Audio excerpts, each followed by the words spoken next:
now we have our member of the European Parliament, and we thank you, Henna Vilkunen, and your view about the issues that of today, are here on the table and in our report.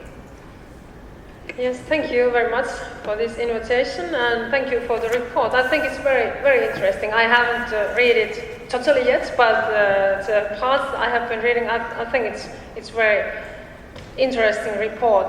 I have to say that I'm not very neutral when we are speaking about digitalization, because I have very positive attitude towards digitalization. If we are thinking about the world before internet 20 years ago, no, you were not born in that time, but I have to tell you that it was very boring, everything before internet. So I think digitalization, it has created total new business models for us and new opportunities, and also for small companies. As we know, many SMEs, they have now, their market is whole world now because of digitalization. They can sell their products and services all over the world. And also for us as consumers, digitalization has meant that we have much more choices now than before, and of course more price competition also, lower prices often, because now we have bigger markets. And not also in the commercial side, because also I have been working very much as a politician also in the public side, of course, and for the public services it has also given new opportunities. We can give better services for the citizens with e-governance. For example, I'm coming from Finland, where we have very long distances, and now it's easier for everyone to get their services because they don't have to travel to City Hall to give their papers and so on, because we try to digitalize everything. So I think digitalization is a great thing, and I would like to boost it now in Europe, because of course, I'm also worried about it that in the world, digitalization is developing very fast now, as we know in USA and also in Asia, and it's important that Europe has to be competitive also in this area, because digital economy will change everything in the world. And often I'm a little bit worried as a politician that we in Europe, we are easily over-regulating everything. Today, many members in the panelists has been also focusing to the role of consumers, and of course it's important, but I think anyway, I trust to people, and I think that we have smart consumers, so I don't think that we have to, protect and control everything what is going on, because I think it's better that we educate people, and then they can take the responsibility also themselves, and they can also think a little bit that how they are acting in the digital world.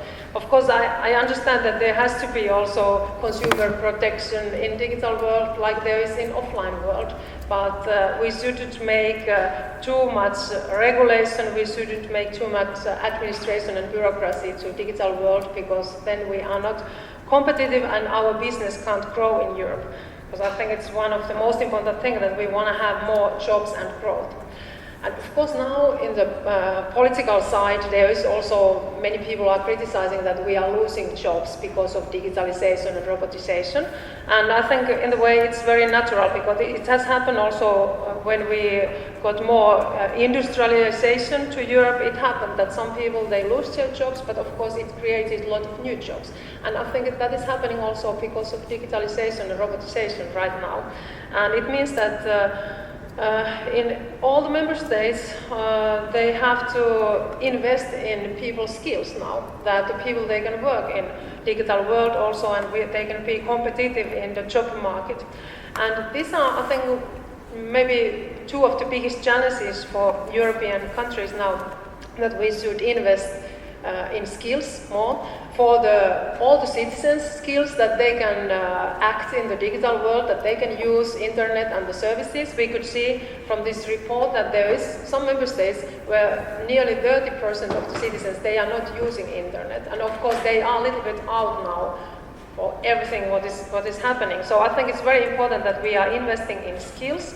And of course, not only for the citizen skills, also we need ICT experts, because already now many companies in Europe, they are reporting that they can't find right kind of workforce who has high digital skills and ICT skills, and we have to invest in those experts also because we need research and development for this area all the time. And we have to also invest in infrastructure because we know that in many areas in Europe we don't have fast connections yet, and of course then the people, they can't use digital services, and that is the one part. And in this report you were underlining quite much the role of 5G, and of course it's one of the important technologies and fast connections where we have to invest in, and especially when we are speaking, for example, the connected cars and so on. But I also think that the trust is the key also in digital world, because of course we are facing new kind of challenges because the technology is developing now so fast. And I think that also for example, the platforms and online platforms, I think it's also in their interest to make sure that people can trust their services, and I think all the people who are doing business, of course, they want that the customers can trust their services, but we are facing new kind of challenges. And just a couple of weeks ago we were voting in the European Parliament about the online platforms report, and I was a reporter on this report, and during the spring we were discussing very much in European Parliament about the role of online platforms, and I think the main topics all the time and most difficult parts were the definition of platforms, because there is many politicians who want to have a definition for online platforms and who want to have different rules for digital world, and I don't think that this is good direction. I think we should have same kind of rules in online world and in offline world. Of course, it's sometimes challenging because in online world we can have that kind of services that didn't exist in offline world, but I think it should be the principle that we can't have different rules in online and offline world. And that's why it's better to always have a sector-specific approach when we are looking different services. It doesn't matter if they are digital or offline services, but we have to look then sector by sector. And the second difficult question and discussion was the liability of platforms. And we have e-commerce directive, and we are not going to open the directive. It's a very good one, but it seems that now new guidelines are needed, and the Commission has promised to propose new guidelines, because it seems that it's unclear for some stakeholders that what does it mean, the liability of platforms, and when they are responsible and what kind of actions they should take. So we don't necessarily need new regulation, but the existing regulation, it should be enforced a more effective way. And then there was a discussion before in this panel about transport and energy, and I'm working in Transport Committee and in Energy Committee, and of course we are very much involved to digitalization all the time, and I can see a lot of opportunities for both sectors. We can work so much more effectively because of digitalization in energy sector and also in transport sector. And now, as you know, one of the big challenges for whole world is to cut the emissions, and I think that digitalization will help us very much also for that. So I think digitalization, it's not only giving more business opportunities, better services, I think it's also going to save the world. So that was now my very positive comments to this topic. And now I'm afraid that I have to travel home, so I have to now leave nearly straight after that. But thank you for inviting me, and thank you for the report and the discussion. It was very interesting to hear your thoughts and read this report. Thanks for your intervention. Now, before the conclusions by Francisco Fonseca Morillo, I'm asking you if there is some questions or short interventions, comments, remarks, or something also from the panel. Of course, we are running almost late, not yet late. But if there is someone who wants to intervene or make further comments, otherwise I ask Francisco Fonseca Morillo to make your conclusions. Thanks for coming here. Okay. Thank you, Stefano. Thank you, dear colleagues. I was listening carefully to your remarks about the guidelines. I will try to answer partially to you now. So, thank you for this invitation and inviting and delivering this conclusion of this conference organized by the European Economic and Social Committee and by the ICOM that you represent, institute that you represent here. Okay, I think that during your discussion there is something in what we could all of us agree. Is that this conclusion is how digital is permitting every aspect of our daily lives as consumers. As your report, the ICON report, rightly highlights. Let me begin my conclusion with one quote or the conclusions of your report, Stefano. In your report, you conclude that public policy, I'm quoting, public policy at the European Union level and in member states should focus on slashing barriers to the digital transformation more than in finding new ways to regulate the digital interaction between business and consumers. Indeed, making markets more efficient and consumers more aware of available choices, digitalization can help reduce the risk of market failure. And at the same time, it's a very important principle, you also stress in your report,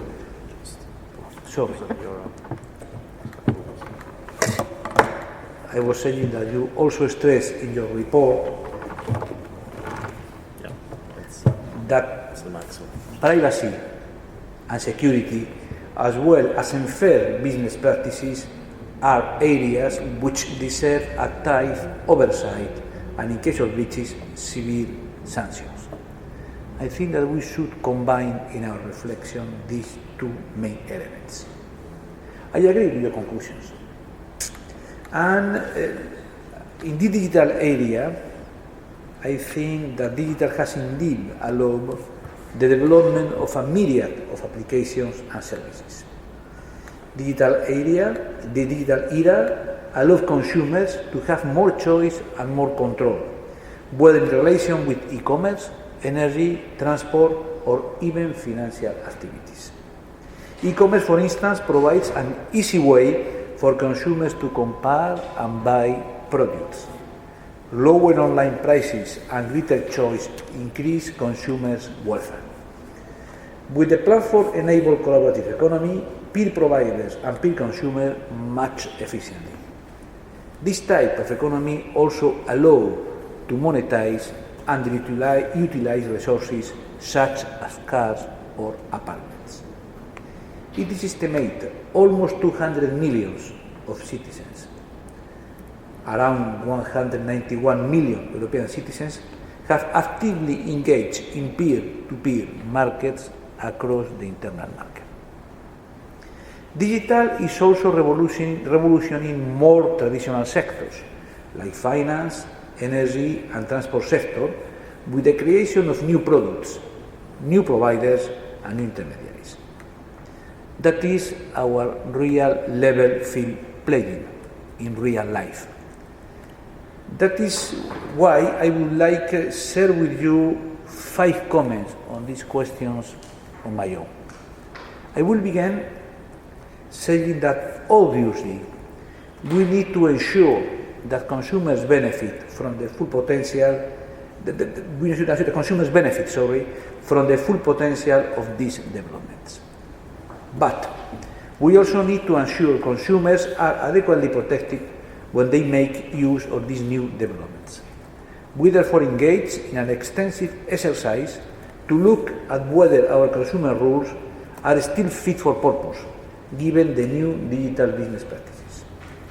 1 month ago, we published our report on the fitness check of the 6 key directives of European Union consumer and marketing law together with the separate but closely linked evaluation of the Consumer Rights Directive.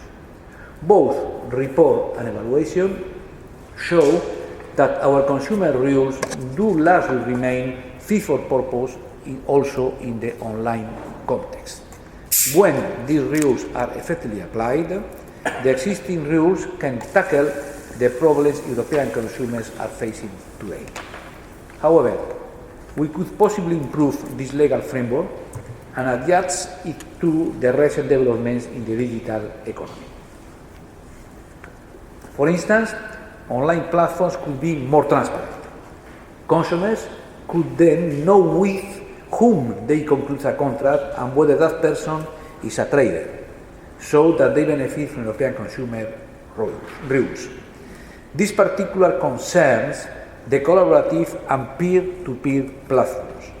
More and more consumers use these platforms, but they also experience problems we cannot ignore. Recently, we published a study showing that 60% of the consumers don't know who is responsible when something goes wrong, what the responsibility of the platform is, and whether they have a right to compensation or reimbursement.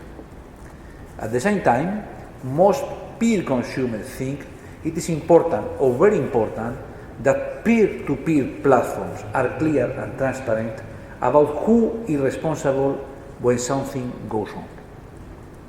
We are, at the Commission, we are now working on the follow-up of this fitness check. By the end of the year, our intention is to arrive with some legislative proposals. Targeted but legislative proposals. We also aim at guiding business to better comply with the existing legislation. That is why we published recently a guidance on the Unfair Commercial Practice Directive in order to clarify what the provision of this legislation means in practices for traders. This is particularly the case for comparison tools. These websites and apps greatly help consumers identify the best deals on the market. They are a perfect example of what we have discussed today. How digital allows consumers to be in the driving seat of the economy by comparing offers to make smarter choices. More than 70% consumers frequently use comparison tools. They fully take advantage of these shortcuts in their decision-making process. But these websites also often fail to be transparent on how they compare offers and often provide incomplete information on price and availability. These are the results of a study we carried out 2 years ago.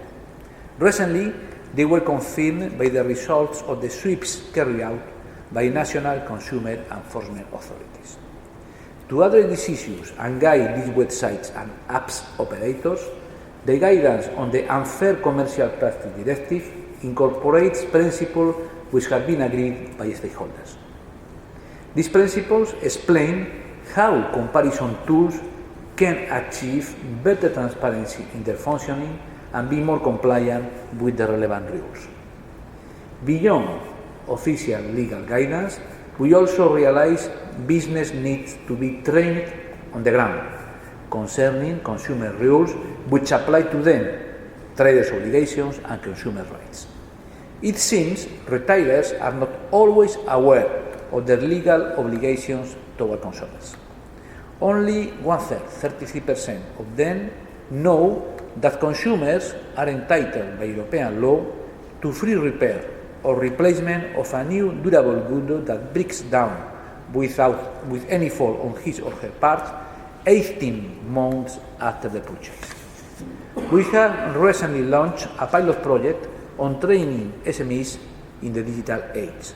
It is carried out by BEUCO, UEA PME and Eurochambre, together with local partners, and it will run until end 2018. My second comment is about digital developments. Digital developments also offer opportunities to help consumers seek redress more effectively when something goes wrong with an online purchase. The European ODR, Online Dispute Resolution Platform, is a modern dispute handling system for online trade. It intends to strengthen consumers' and traders' confidence to shop and sell in the digital single market by keeping the burden of eventual disputes to the minimum. The European ODR platform is a gateway to easy, hassle-free and high-quality out-of-court procedures between consumers and traders. With more than 30,000 consumer complaints launched since 2016, the platform's uptake by consumers is very satisfactory. Traders' responsiveness still has to improve further. For them, showing a proactive engagement is a sign that they intend to treat consumer rights and a competitive advantage.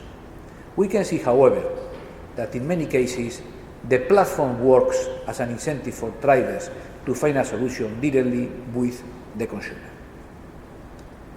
Thirdly, I would like to speak on how digitalization is an extraordinary means to help consumers shop more and better. But it also allows criminal activities to develop in parallel. Every year, naive and vulnerable online consumers lose out millions of euros to scammers, often belonging to organized crime. In the United Kingdom, for example, in 2015, 1 in 10 citizens were victims of a cybercrime, with 2.5 million offences linked to bank and credit card frauds, and 1 million to online shopping scams. The interest of platforms is to establish effective cooperation with all the authorities in charge of controlling such illegal activities. Controls became more effective on online marketplaces, and they show that social media accounts operate an increasing number of these scams. That is why we, in the Commission, we have facilitated in the last months a dialogue between Facebook, Google and Twitter with the national consumer authorities under the supervision of the Consumer Protection Cooperation Regulation. It will establish an efficient notice and action procedures, as well as ensure that the terms and conditions of social media platforms are fair. I am happy to announce you that the dialogue will be completed in the next week, and we hope to have good results for both, for the consumer protection authorities and for the social platforms. Fourthly, it is also important that products sold online to consumers in the European Union are safe and comply with the product safety rules. The Commission is addressing this issue with Member States and stakeholders. We are preparing also a guidance document for market surveillance authorities. It will help them address the challenges of e-commerce in the field of product safety, and it will help them in their controls. A better enforcement of safety rules contributes both to an improved consumer protection and to a level playing field for companies. The Commission is also in dialogue with online marketplaces to explore ways of cooperation to improve the safety of products sold online. Finally, let me say a few words about energy, which you also discussed today. This sector is undergoing tremendous changes due to digital developments. New technologies like smart homes, smart appliances and smart meters will soon enable consumers to better manage their energy consumption and facilitate demand response. The rules which we are putting in place at the European Union level will allow consumers to have access to these smart meters. Of course, these tools must serve the interests of consumers as well as promote and increase flexibility in supply and demand. When rolling out such smart meters, we must take into account the various group of consumers out there. Some may be tech-savvy and able to identify how best to use their smart meters. Others will probably prefer to rely on default settings. Other players, such as aggregators, should have access to the data generated by the smart meters. This data knowledge will allow them to offer more tailored solutions for consumers and possibly cheaper energy too. But let me be clear, all of this should take into account data protection rules, meaning in simple terms that consumers should clearly be made aware of who is accessing such data and for which purpose.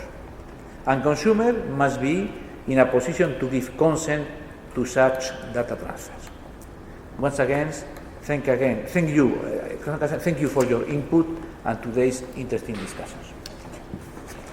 Thanks, Francisco, and thanks to everyone for your contribution and your participation. Okay? Yeah. Okay.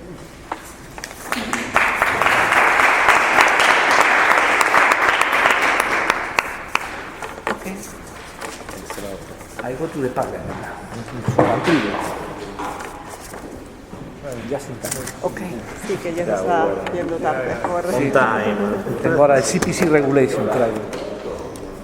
Bueno, ok, grazie tante. Continuiamo con la discussione. Okay. For sure. Ok. Spanish? Italian. Ah, italiano. Casi. Italiano. Casi. My mother-in-law is from Spain. Salamanca. Sono from Salamanca, I am from Valladolid. Same region. Yeah. Okay, so sorry, but I must go to the parliament. Thanks a lot. Thank you, bye-bye. Bye-bye. Grazie mille. Io sono stata l'unica che mi sono sentita corta. Ma... Sì, poi gli altri sono andati poi. Non messa, la mettiamo sempre, credo, la prima volta non abbiamo messo e qualcuno ci ha detto no, come, non c'è il Q&A, qui appunto il Q&A quindi in realtà, come abbiamo visto, insomma, che ci fosse, No, interessante anche perché sono cose che poi si sono fatte per il mio progetto. No, vabbè, però insomma, è centrale in quello che abbiamo detto. Thanks a lot. Thank you very much for organizing all of this and having us here. Yeah. Give this for the President. Vielen Dank.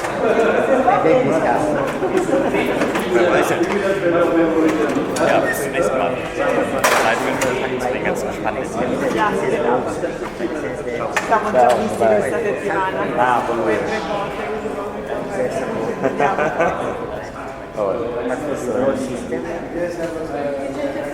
Bene, bene.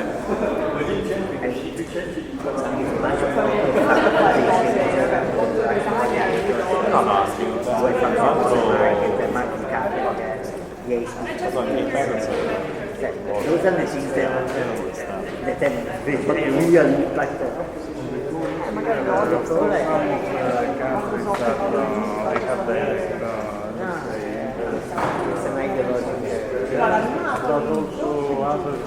il 12 luglio.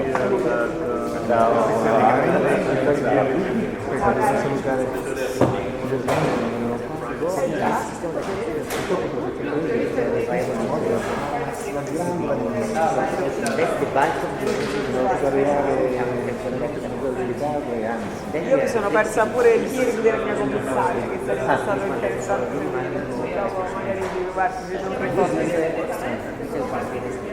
Allora, abbiamo fatto perdere il hearing. Non volevo interrompere però la vostra interazione. No, ma a presto. Ciao, a presto.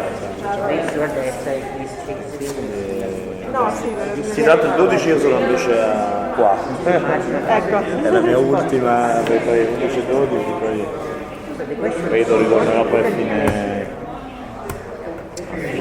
agosto. prossimo evento sarà Gas gas, what they want to make sure that cold doesn't play here. Here they are more competitive. No, Here they go. sì, no, ma guardi, faccio sapere come avanziamo, ma insomma, secondo me diventerà poi un progetto molto interessante. sì. La regola proprio. Assolutamente fatta apposta. L'ho già pubblicizzato anche un paio di tempi, infatti questo gioco di forza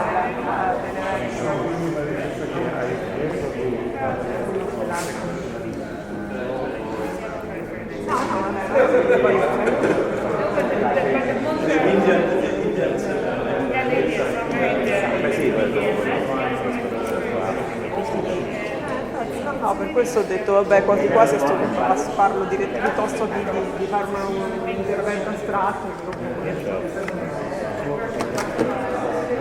Perfetto, ottimo, dai, a presto. A presto. Ciao, ciao, ciao.